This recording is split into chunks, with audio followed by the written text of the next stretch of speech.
Hello, everyone, and welcome back to yet another edition of the GSMC Fantasy Sports Podcast, brought to you, as always, by the GSMC Sports Network. My name is Christopher Shepard. Thank you guys yet again for tuning in. We have a great show ahead for you guys today. It is another show where we yet again are just mainly focused on player profiles. We have some nice young stars in there as well as some nice veterans towards the end of the show to focus on, but ultimately I think you guys will be really satisfied with the player selection for today's show, because these are guys who are up-and-comers in the league and also established veterans who might still have some good years in them yet. Before we get into any of those fun topics, I do want to remind you guys to like, follow, and subscribe to the show and the network as a whole. It is greatly appreciated by all concerned.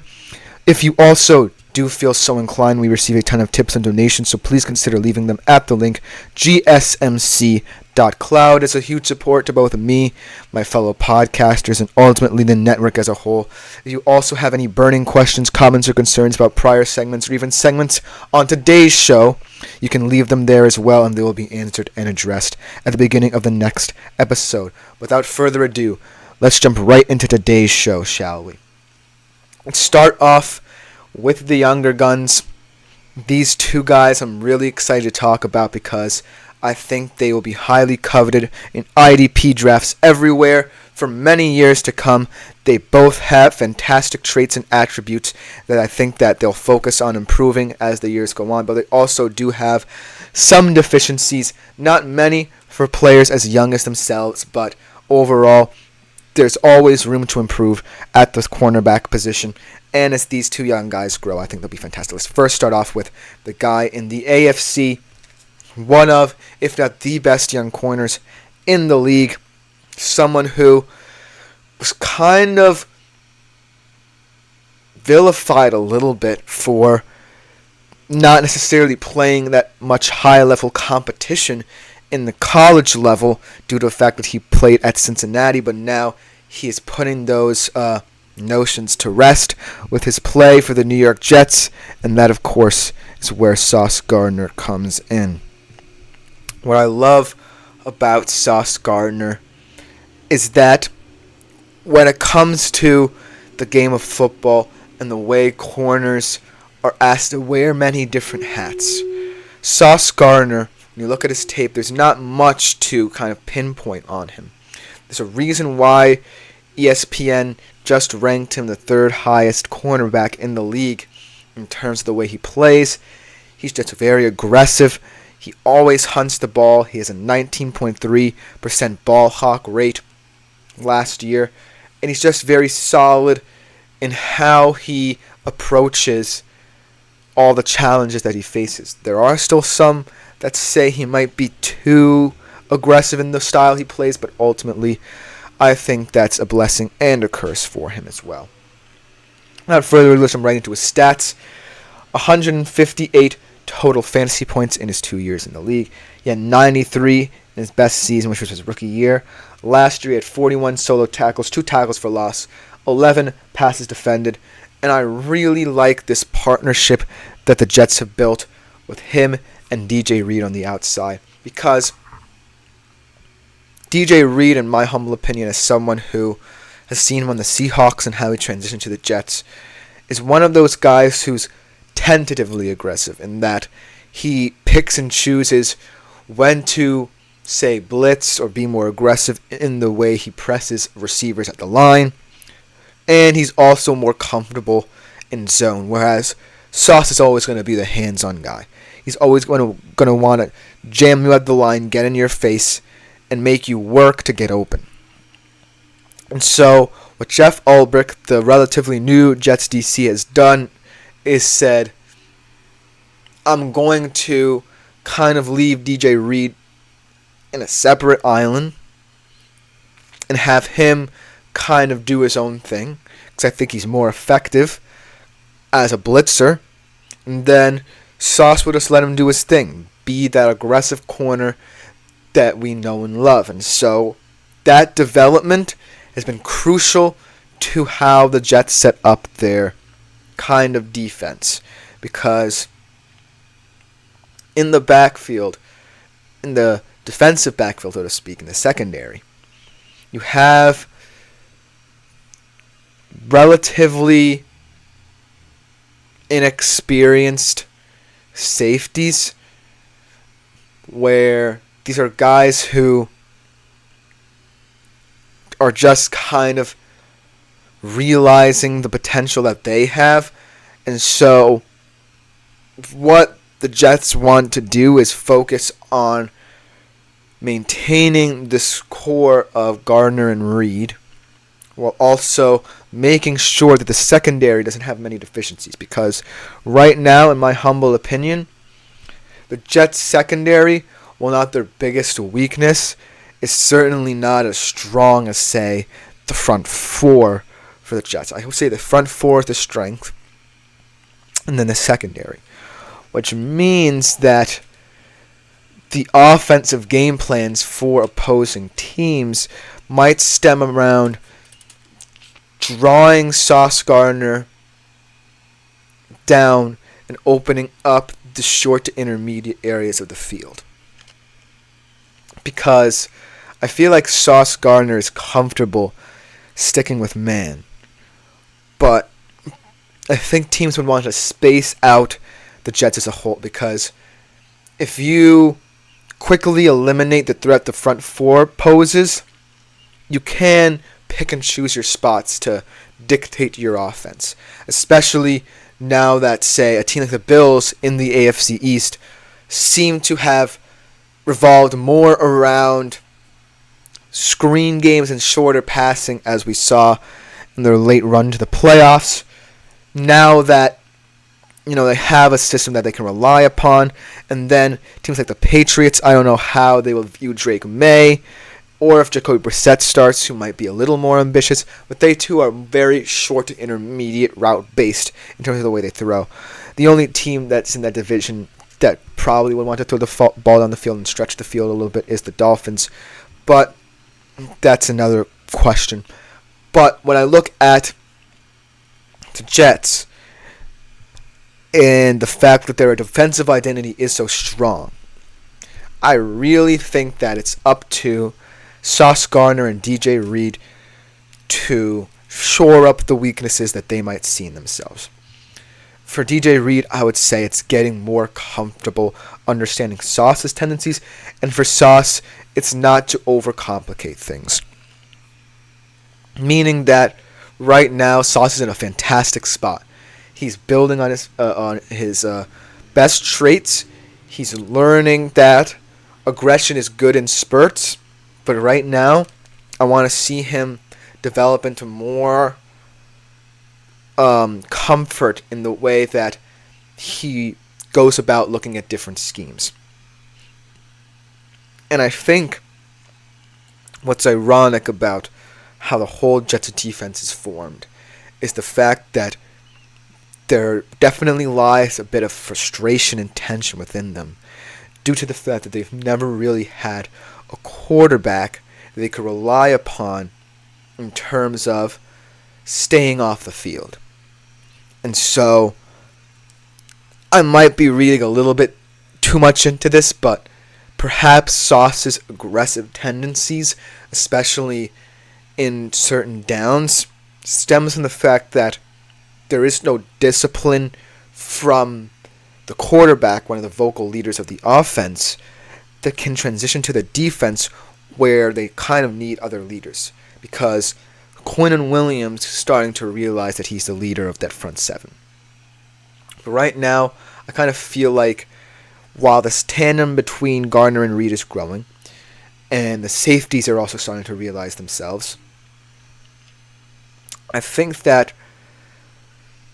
as a corner, you play very much within yourself, and that inner discipline has not quite reached Sauce to a certain extent.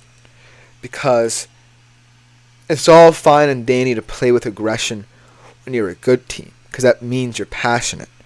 But when you kind of lack that discipline internally throughout your roster, and you don't have one vocal leader at a huge position group, then it all falls apart. And that's why I think the Jets kind of lost structure in their defense. It was a kind of rift between what the defense saw and what the offense saw themselves. And now that Aaron Rodgers is coming back, I think that Sauce Gardner is definitely going to realize a lot of himself. I know it's kind of weird to say because Aaron Rodgers doesn't mean that much to the defense, but having a guy who has that experience in the league, who brings that level of leadership to a position that they needed in, that they haven't had for quite some time, ultimately allows other players, especially those on the defense, to rest easy because now they know that they can trust that Aaron Rodgers can at least sustain some drives that will allow the defense to kind of rest on their laurels because all we saw in the Jets was constant on the field defensive action. And that's probably not what Sauce wants. He wants to be that aggressive guy. He wants that tendency to flow throughout his play. But he just has no one to kind of look up to outside of, DJ Reed and a couple other safeties and secondary players. So having Aaron Rodgers there, even though he's not a defensive player, definitely brings a modicum of discipline to every single player on this team in order to have that sense of belief and will they can actually accomplish their main goals. And that's the ultimate key for unlocking an even better version of Sauce Gardner. He's already at an elite level. ESPN sees it in him. All pundits think that he can be a great. But he just has to find that discipline and belief and find that balance in his own play. And I think he'll go very far in this league for years to come. But coming next, we transition from one young cornerback to another, just coming off his rookie year. Plays for that team right behind me right there. Go Hawks. We are going to talk about Devin Witherspoon and what the future holds for him in a new look system in Seattle. We'll be right back on the GSMC Fantasy Sports Podcast to talk more about him. I feel like I'm losing my mind. Is everybody in the world blind? Please, Lord, give me a sign, a sign. I feel like I'm losing my mind. Is everybody in the world blind? Please, Lord, give me a sign, a sign. I wanna be the greatest. Everybody on the fake shit. I look around and feel like everybody is the fakest. I make this every day and I'm impatient, hoping one day I blow up from the basement. Statement, the top is so vacant. I don't hear shit that I think is amazing. Waiting for my day when I'm playing sold out shows for 1,000 faces. Hey, give me that crown, get in my way and to be put down. It ain't your place, all this my town. If I want that shit, then I'll get it right now. I'm losing it, the noose it fits, some losing shit, a stupid myth. You choose to live or choose to dip, you choose to fight or lose your grip and lose a gift. I feel like I'm losing my mind. Is everybody in the world blind? Please, Lord, give me a sign, a sign. I feel like I'm losing my mind. Is everybody in the world? Hello everyone and welcome back to the GSMC Fantasy Sports Podcast, brought to you as always by the GSMC Sports Network. Hope you guys enjoyed that first segment. Sauce Gardner truly has a fantastic career ahead of him, and he already has the stats to back him up, and the pundits behind him as well. But we are transitioning to Devin Witherspoon. But before we get into that, I want to remind you yet again that if you do feel so inclined, please consider leaving a tip or donation at the link gsmc.cloud. It is a huge support, both me, my fellow podcasters, and ultimately the network as a whole. Without further ado, let's jump into why I think this next young corner is so special, because he plays for that team right there. Devin Witherspoon. Oops. I don't have a graphic for Devin Witherspoon, as it turns out, but no matter, because I'm very passionate about him anyways, and we don't need a graphic to back him up. Now, when Devin Witherspoon came into the league, number 5 overall pick, he was more seen as a guy who was a developmental prospect. Tariq Woolen already had exceeded expectations at the corner position, and Seattle really liked what they saw in Mike Jackson at the cornerback position, so they were saying, okay, if we draft Devin Witherspoon, he can be a nice little piece, but he will mainly play the nickel role. We'll use him where we can. But that was not the case, because he had one of the best rookie seasons. He earned a Pro Bowl nod. He had 16 passes defended last year. He was an incredible all-around corner last year that really contributed to every level of the defense. But I still think his role can expand.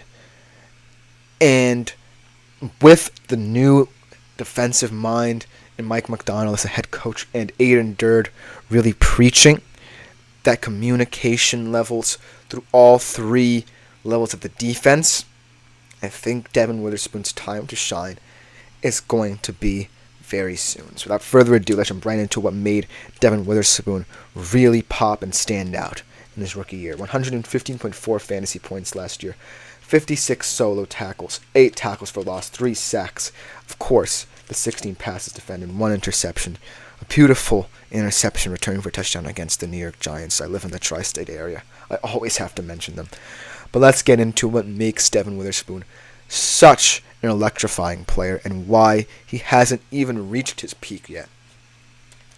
So last year, he came into Pete Carroll's system as someone who was seen kind of as like, not exactly, but almost similar to what Jamal Adams was for Seattle, where he was more used like a blitzer, kind of scheme coverage guy who fit in where he could. He's still listed as a nickelback in Seattle's depth charts, but ultimately, when I look at it, and I look at the way Seattle want to play, especially if they maintain at least some of their zone coverages, then Spoon best fits that mold. I think that Spoon can step into passing lanes, he can disrupt the rhythm of opposing offenses, and he really is someone who is willing to compete at any given stage. It's a reason that at such a young age he's already 9th on ESPN's best corners list. I think that the new additions at different coaching spots in Mike Macdonald and Aiden Durd will really help him as well. And we can already start to see it as he's becoming one of the vocal leaders in that secondary grouping that they really want. What I love about Seattle's secondary is that you have guys who have been kind of tossed around the league, like a Michael Jackson started off in Detroit, not really appreciated, but last year really was one of his breakout years. Then you have a guy in Tariq Woolen who was the first developmental prospect before Devin Witherspoon, and he just surged into the league. Last year, kind of a down year for him, but I still think he has that potential. He just needs to get back into being that willful, amenable player in that corner group. And then you have the 2 safeties, Julian Love and Quandre Diggs as well as Michael Jackson coming from Detroit. Always a solid player. And then Julian Love, another fantastic player last year who's really going to grow yet again in the system. So when I look at Seattle's secondary, it's definitely one of their strengths of this 3-4 defense.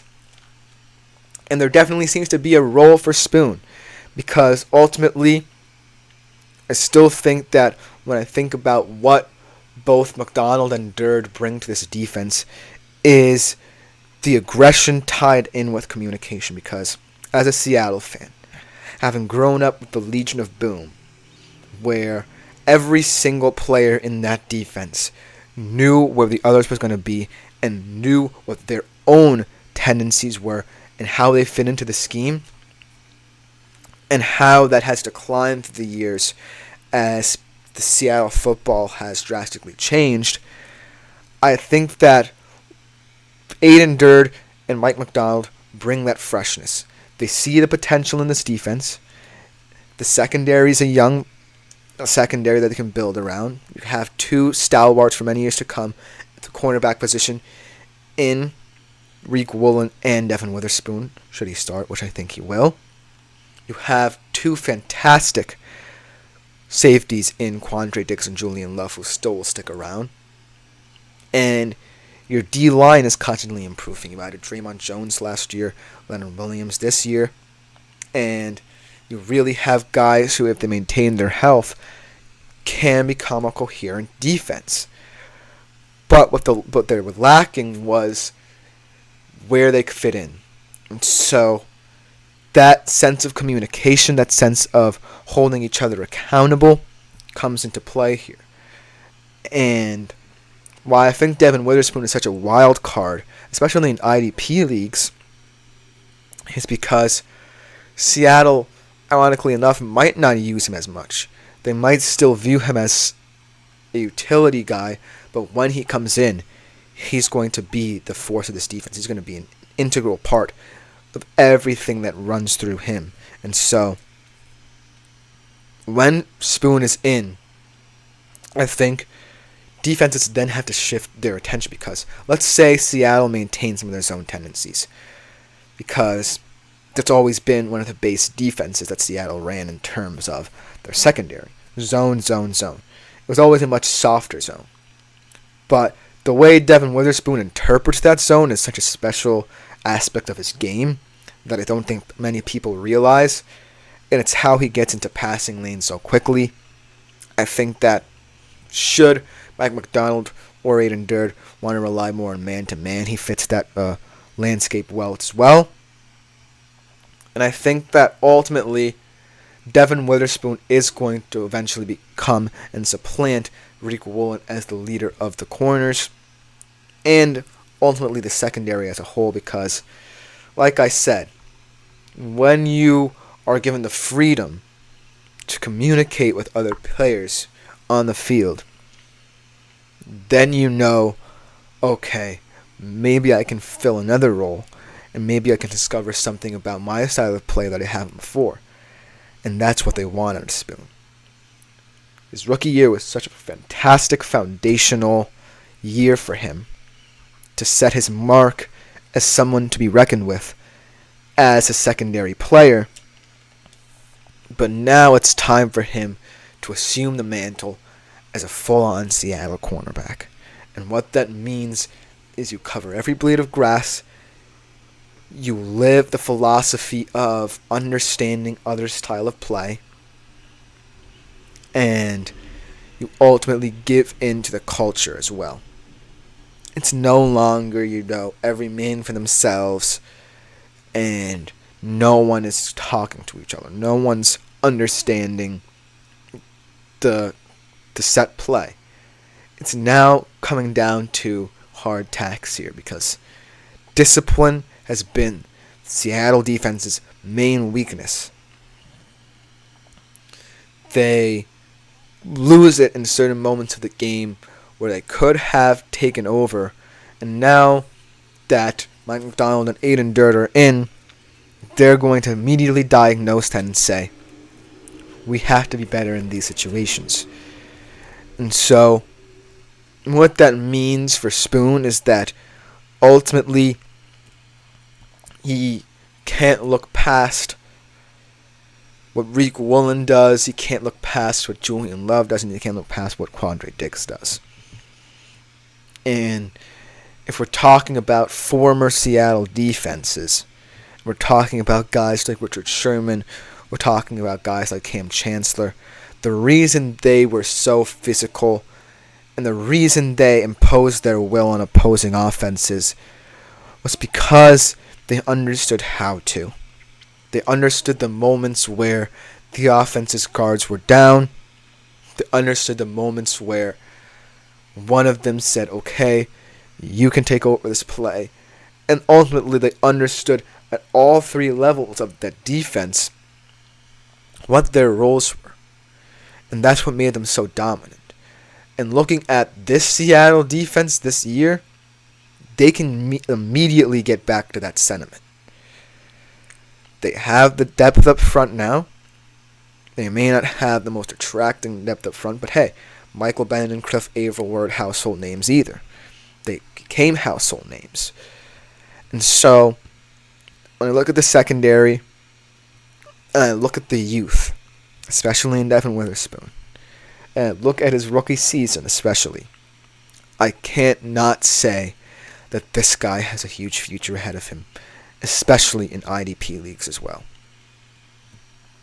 When I look at both Sauce and Spoon, hardly anything separates them. But Spoon definitely has the advantage of being in a system that you can see two sides of the coin.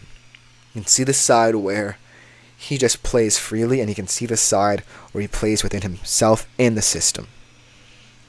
And so, I think both of these guys who I talked about will improve drastically, but I think Spoon is in a very advantageous position to have an opportunity that he can't ignore. But that will just about do it for both of these young players. Coming next, we have another secondary player, a little less younger, but still one of the better ones in the league. Kind of going under people's radars, but I truly appreciate him. We'll be right back with him after the break on the GSMC Fantasy Sports Podcast. Looking for your daily fix of sports talk without having to pay for it? GSMC Sports Network is available on YouTube. Just search GSMC Sports Network. Get your fix of daily sports talk shows on YouTube, absolutely free. NFL, college football, NBA, MLB, MMA, UFC, fantasy football, and so much more. GSMC Sports Network has shows running all day long, with new sports shows starting every 2 hours. Just like on your favorite cable sports channel, except GSMC Sports Network is absolutely free.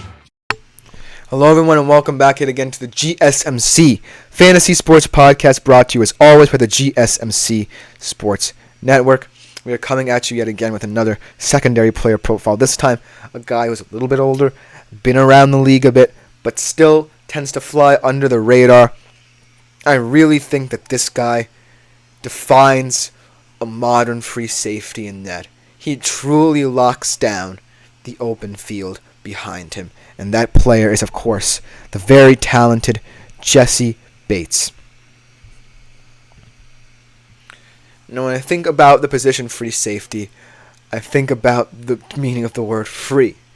Free for all, freedom, how you interpret it, it always stems down to covering that space behind you. And with that position comes great responsibility, because when you're the last line of defense, there's a lot of pressure and a lot of burden on your shoulders to make sure that you truly are the last line of defense.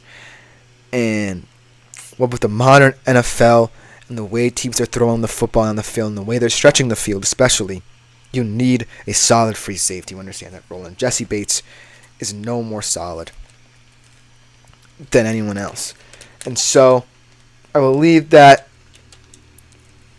free safeties and safeties in general are such a weird position to diagnose, especially when we're talking about IDP leagues. But when it comes down to it, I would say Jessie Bates should rank at the top of the board in this department, especially when safeties are going to be very hard to come by in IDP drafts. So without further ado, let's jump right into what makes Jessie Bates such a special athlete. 675 fantasy points in his career.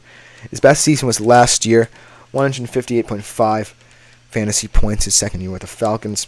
Obviously, he made his name more known in Cincinnati, but going to a Falcons defense that's really starting to come into its own is something to behold, because I really liked what he established in Cincinnati. His physicality was really seen, and him and Eli Apple were so fun to watch together. But moving to now the Falcons, a team is trying to build a defense like they had in the middle part of the 2010s. I really think that Jessie Bates is the perfect person to go after in order to lock down a highly integral position in the secondary. Last year he had he had 4 passes defended, 3 interceptions, 3 forced fumbles, and 89 solo tackles. And that just goes to show that at every single level, statistically, Jessie Bates meets the standard. Now, let's talk about the Falcons because they are a weird team when we talk about them defensively. I think that when your best front seven player is A.J. Terrell, it just goes to show that A, you haven't really found that structure that really got you to that mid-decade Super Bowl. And B, you're not really focused on building from the front anymore. I think that's kind of a shrewd decision, and I think it's going to potentially help them, but in the end, you kind of need a solid front seven outside of just A.J. Terrell. But what I will say is that, like I said before, when teams tries the field on you, you definitely do need solid structure in your secondary. And so the Falcons acquiring Jesse Bates just a couple of years ago goes to show that, hey, they are realizing the league is evolving to a league where teams are going to become more pass happy. And as they become more pass happy, they're going to stress the verticality of their offense. Thus, having a free safety who's been one of the best in the league is required for us. And Jesse Bates fits that bill perfectly. And in a 3-4 defense, when you have those two safeties, the free safety is mainly the quarterback of that defense. He has to make sure that everything outside of himself, all in front of him, is sound so that nothing can get past them. When I look at especially the Falcons, the opportunities for them to really develop as a team are there. They play in one of the weakest divisions in the entire NFL. They don't necessarily need to put up points. And now they feel they have the offensive setup that alleviates some of the pressure on the defense. And so, when I look at this Falcons defense, yes, they may be lacking in true stars, but A.J. Terrell and Jesse Bates might just be enough. I love A.J. Terrell's lateral quickness. I love his agility. And he can do just enough to really help a Falcons front that's in kind of a retooling phase. And then on the back end, I really think Jesse Bates is going to make sure that in a limited amount of times teams throw his way, he's going to be there. And when I look at the Saints, look at the Panthers, even the Bucks, I don't see teams that are willing to test Jesse Bates. And that might be the only caveat. Jesse Bates might not see a lot of targets, but those are just the divisional games. If we look at the NFC as a landscape, yes, it is transitioning to a more pass-happy league. And when it all comes down to it, I think that in the grand scheme of things, if you're the Falcons, you're immediately chomping at the bit to get to where, like the Lions were last year, and become a team to be reckoned with. And in order to do that, on the defensive side of the ball, you have to rely on something that might not be relied upon, and that is your free safety. And when I think about why the position of free safety is so heavily scrutinized in the league, it's mainly because you can get so much work and so little work at the same time. It's not the sexiest position in the defense. It's not the most highly coveted position in the defense, but it is so important that you have a stellar one. And if I were a GM in the league or a fantasy manager, and I'm looking at free safeties, especially on teams who have opportunities, say like the Falcons, say like maybe the Chargers, I'm thinking about which one of their free safeties I most want in a one-on-one situation. And I think it's Jesse Bates. Now, like I said before, the caveat is that Jesse Bates might not be thrown to us often. It's going to come and go as the season progresses. But when I look at the NFC South, I don't think the NFC South is going to be entirely won on just grit alone. I think it's going to be won on defensive identity. Because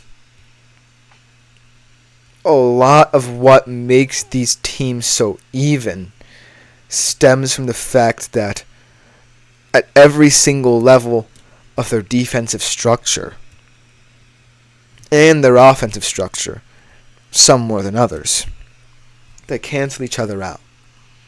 So if it's a three-way battle between the Saints, Bucks, and Falcons, it may come down to one individual player who makes the difference.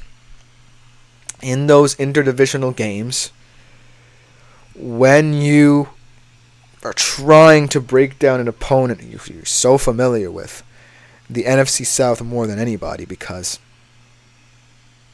they know how even everything is. You know how tense every game between them is. It's going to come down to one player, potentially even one play. And when I look around that division, I look at all the defensive players in that division.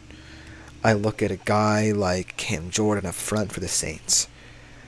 I look at a guy, can't think of anyone in the Panthers, but let's look at the Bucks. I look at guys up front like Yaya Diaby, Vita Vea, Joe Tryon, Shoyinka. And I look at guys in the secondary for them like Antoine Winfield Sr. So let's say it's down to the Falcons and Bucks. And they're playing. And it all comes down to one play. And it comes down to the difference in the defenses. A lot of people would take the rich talent that the Bucks have because they have all the players at every single level of the defense. But this is where the position of free safety has to come into play. Because in desperation mode, teams try to press you. Teams try to force things down the field. And it's highly integral that no matter what, the free safety is attuned to all of that. You can say that Antoine Winfield Jr. fits that mold. You can say that all the players on the Bucks can certainly do the job there. But when it's down to hard tacks and it's down to one specific player to make a play, to determine that division, to determine who is coming out on top amidst all this evenness, I'll pick Jesse Bates any day of the week just because of what he means to the Falcons.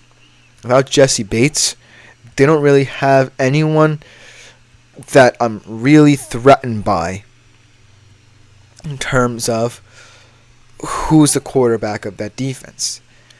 Without him, they don't have any leader specifically in that back secondary. And so, when it all comes down to it, Jesse Bates is a player that you would want at IDP and that the Falcons love to have. And that's all I can say about that. But coming next, we're going to transition more to the front sevens. We'll be discussing a guy who's also underrated in terms of defensive ends. But maybe it's due to the physicality of how his defense plays. We'll be back to discuss that young man after the break.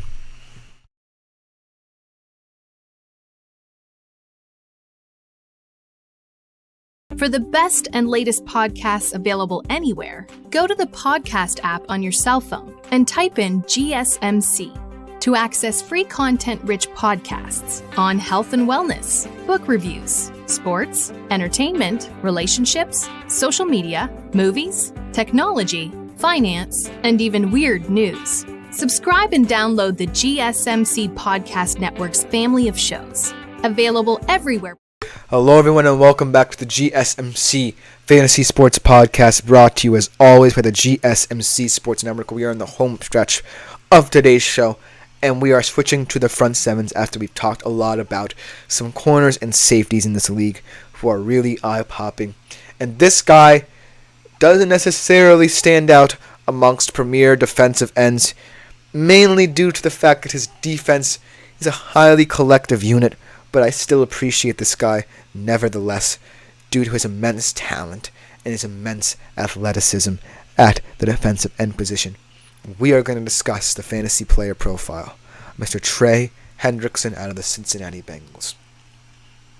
When I think about the Bengals defense, and I think about the Bengals defense, especially in Joe Burrow era, I think about how it transitioned to a defense that really was tuning their heads a lot and really was more focused on themselves than anything else, turned into a collective. And maybe that's why Trey Hendrickson isn't getting as much attention as he ultimately deserves, because he's someone who plays on a defense that doesn't necessarily stress, individuality. And even though he accumulates so many different stats and he's always among the statistical leaders in the league, he's seen as someone more, second tier than other players around him. Like, take Max Crosby, for example. People like Max Crosby just because, A, he creates space for others, and B, he just wreaks havoc whenever he has the chance. And compared to Trey Hendrickson, Max Crosby gets a lot more attention for how he plays. But when I look at Trey Hendrickson, I think that because there are so many little details amongst the Bengals defense, his prowess falls by the wayside. When I'm going to talk about his stats, they're going to impress you. And so without further ado, let's jump right into them. Throughout his career, he's accumulated 518.4 fantasy points. His best season was last year, where he accumulated 135.7. 28 solo tackles, 18 sacks, 10 tackles for loss, 3 forced fumbles, and 3 passes defended. And there's a reason why those stats don't necessarily translate to people.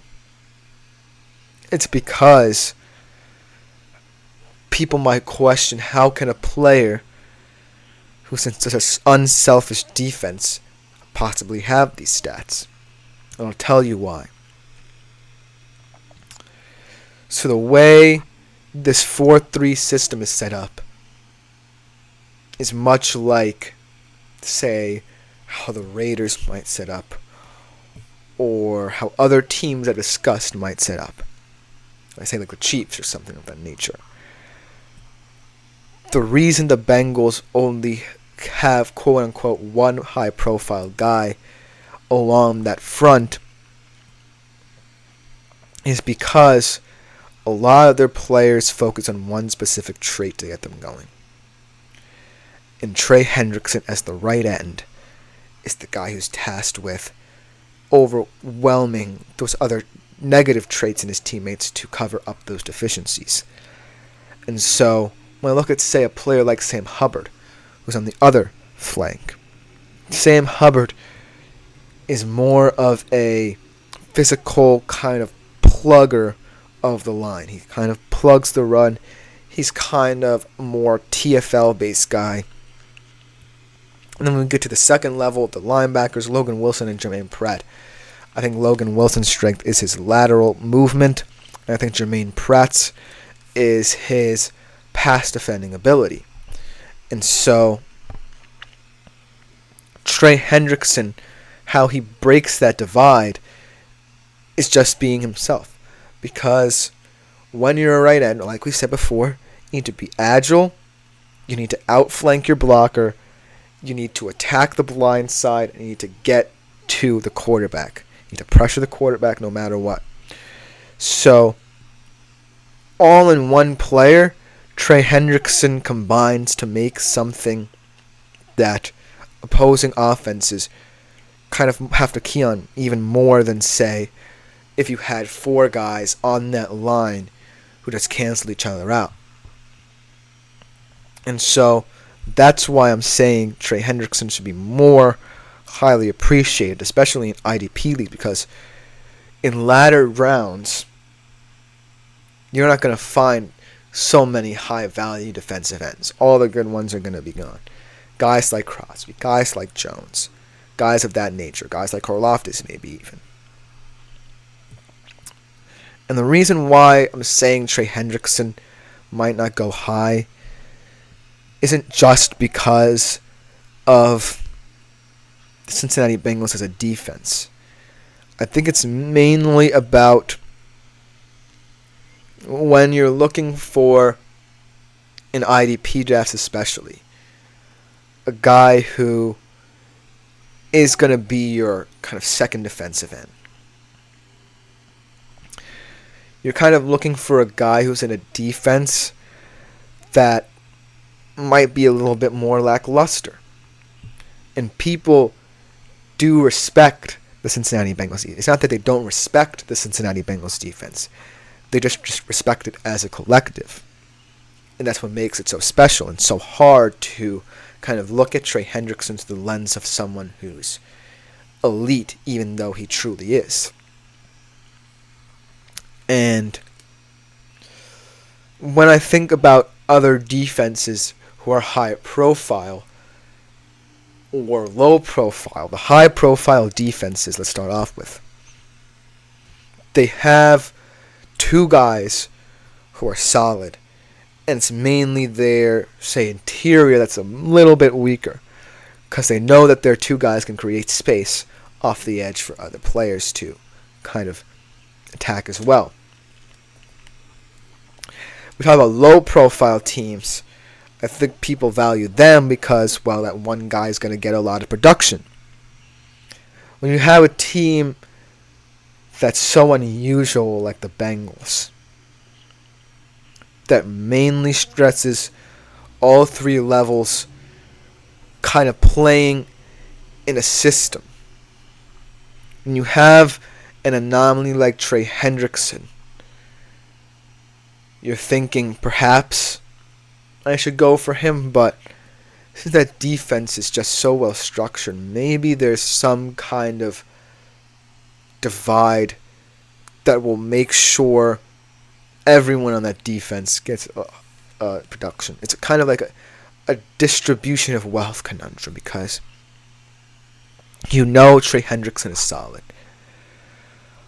But do you think that other players in that system will get their production too?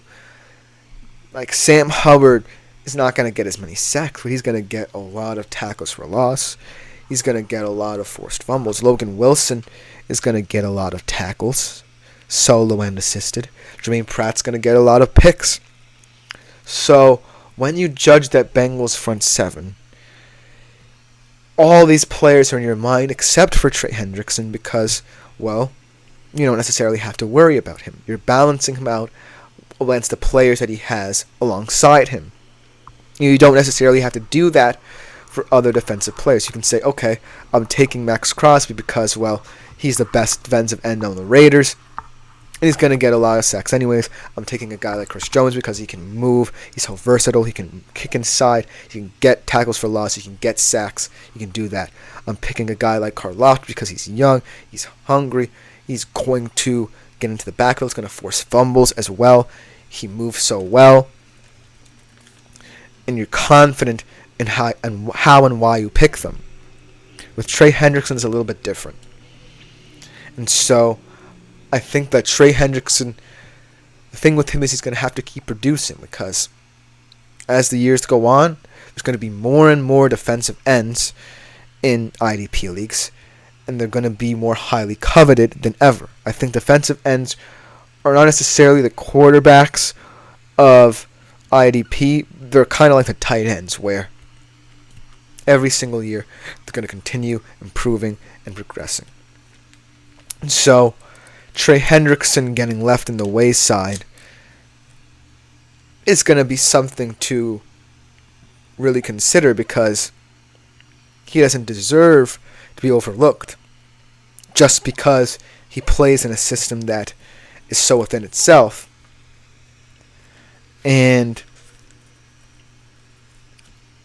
I'm here telling you that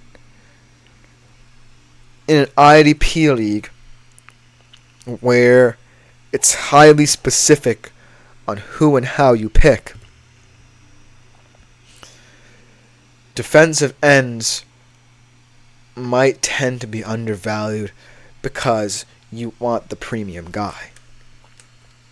You always want to swing for the fence on the defensive end, because you know that you can potentially get steals at the corners and safety positions because they're a little bit deeper, and you'll be fine there. But in the defensive end department, all these defensive ends are going to go pretty early.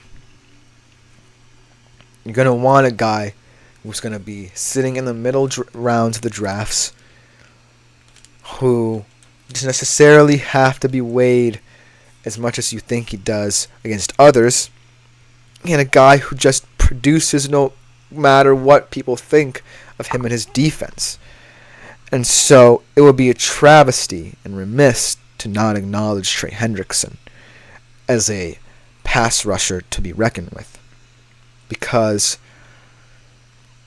when you're looking at premier defensive ends, and you're looking at where they sit in terms of high profile and low profile defenses, and their profiles in their defenses, it's tough to override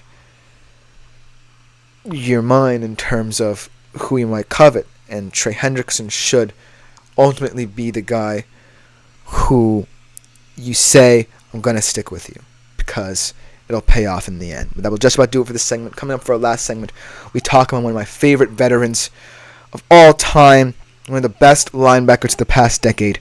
Does he still have it in the tank, playing now for the Washington Commanders?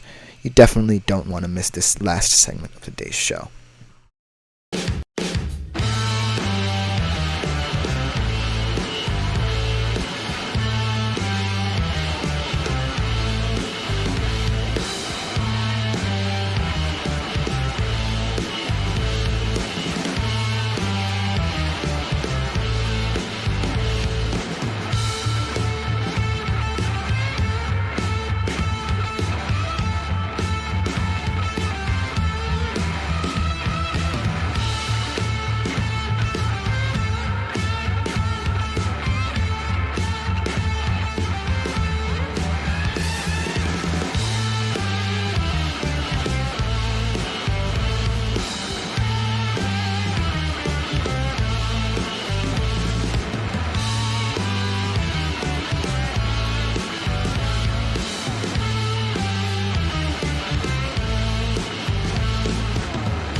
Hello everyone, and welcome back to today's final segment of the GSMC Fantasy Sports Podcast. I hope you enjoyed this show. We started off with some young corners who I really like and will grow into the league. And I mean, kind of talking about two guys who are underrated players in terms of IDP at their respective positions. But now we're going to talk about one of the most established veterans of the past decade, one of the best linebackers of all time. Truly, in my humble opinion, a first ballot Hall of Famer. Now playing for the Washington Commanders, where I don't know if a lot will be expected of him, but it certainly does feel that way. We are, of course, talking about the great Bobby Wagner. A player I will love forever, will stand the test of time. one of the great tacklers, one of the great sideline to sideline linebackers of all time. You don't want any other player sitting in the middle of your defense than Bobby Wagner. And I truly appreciate all the years he spent at Seattle. Now going to a Washington Commanders team who's looking for consistency at every level of their defense. And I think they made a nice little move here in acquiring the veteran presence of Bobby Wagner. However, there's still a lot of caveats, especially when it comes to age and how he'll fit into the Washington Commanders system. Without further ado, let's just go over a highly illustrious career in real life and in fantasy for Bobby Wagner. 1,800.7 fantasy points he accrued. 2015 was his best fantasy year with 172.7 points. Last year just shows that he still kind of has it. 96 solo tackles. He's always up there in terms of the tackling department. 11 TFLs, 4 sacks, 3 passes defended. And we love you and appreciate you, Bobby, for all that you've done for Seattle. And now let's talk about how he fits into Washington. Now, Washington certainly is a team that can be one of the better defenses in years to come. And I say this with full honesty and closure because of the fact that they're young. They know what pieces they need to fill in order for these young players to learn and improve. And when the time comes for them to lead this team. But right now, Bobby Wagner coming into this building really makes a lot of sense in many ways just for his veteran leadership and presence. But also there are some concerns that I might have about where he fits in and how he profiles into this young Commanders team. Especially when we look at their linebacker core. So, with all intents and purposes, Bobby Wagner will play the Mike linebacker position, the middle of the defense, the quarterback of the defense overall. No questions about it. Jamin Davis is a young guy. He can be the strong side, the Sam. He can be the Will. What I love about Jamin Davis is he's long, rangy, and he plays like a coverage man, but he also is an effective blitzer. And so, I really think that adding Bobby Wagner will help Jamin Davis the most in that linebacker group. And then you also have a guy in Frankie Louv who has been around the league who's kind of like a pit bull kind of guy. He's going to be the main kind of sideline to sideline player on the weak side who plugs gaps, stops the run, gets huge tackles, and is seen as kind of the stronger, more physical linebacker, even though he plays more of a will role. So then the question remains, what role will Bobby Wagner have in this defense? Because when I think of Bobby Wagner, I think of a guy who constantly is at the point of attack. No matter who the ball carrier is, he's always going to be in and around the area of when the tackle is made. And so, thinking about him now in this defense is kind of weird to contemplate. Because if you have one guy who's going to constantly blitz or sim pressures, you have a guy who's kind of going to cover the sideline, be your everyman, be a run plugger. Will Bobby Wagner fit more into a stationary role? Because that's the only way I see him. And especially for someone of his age, for someone who can't move like he has in previous years, I'm really thinking of, well, does this move really make sense with how we want to play for this year? Because when I look at the Washington Commanders, there's opportunity here. They might not be the best team in the NFC East, but they're certainly building something where they have a culture and identity on the offense. They look to have some depth and experience for their young rookie quarterback in Jaden Daniels. And on the defensive side of the ball, they're really building something exciting at every level. I really, really like their interior defensive line with the duo of Deron Payne and Jonathan Allen. That's one of the most highly underrated interior pairings in the league. And I look at the rest of Washington's defense. I see young guns. I see players who are going to excite for many years. I think Emmanuel Forbes, if he bulks up, will be a solid corner who I'll talk about maybe in a couple of years' time. But when I look at Bobby Wagner, I look at a guy who, yes, he contributes. Yes, he can tackle unlike anyone else. But you have two solid pieces at the linebacker position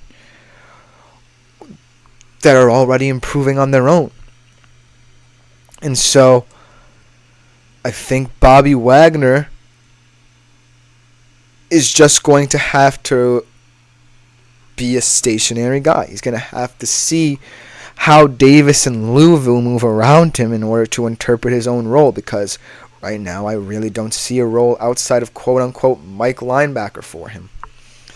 He probably can help in terms of run stopping, but I don't necessarily see it.